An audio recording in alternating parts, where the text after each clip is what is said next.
Alright guys, a quick one. Here, I'll detail how to change clock style on iPhone screen in this tutorial. So if you have your iPhone clock style like this, and you want to change it, then you need to follow the steps in this video. So if at the end of this you found this offer informative, please don't forget to like and then subscribe. Now, to change clock style on lock screen iPhone, all you need to do is go ahead and open the settings application on your iPhone. Scroll down, locate and click on wallpaper. Under wallpaper, locate your iPhone lock screen, and then you should see your clock style. Click on it. You're able to change the font and then the color. You'll also be able to switch between glass and solid.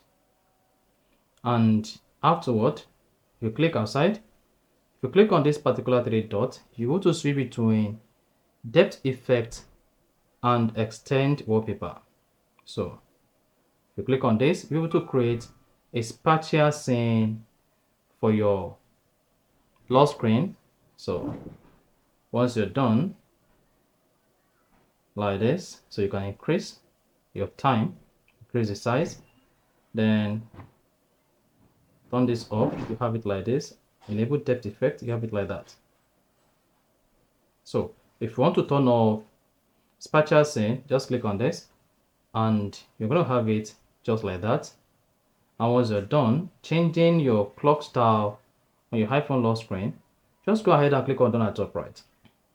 Then if you click on the side button to turn off your iPhone screen, then you should see your clock style changed. So that's exactly how to change clock style on iPhone lock screen. If you found this offer informative, please don't forget to like and then subscribe.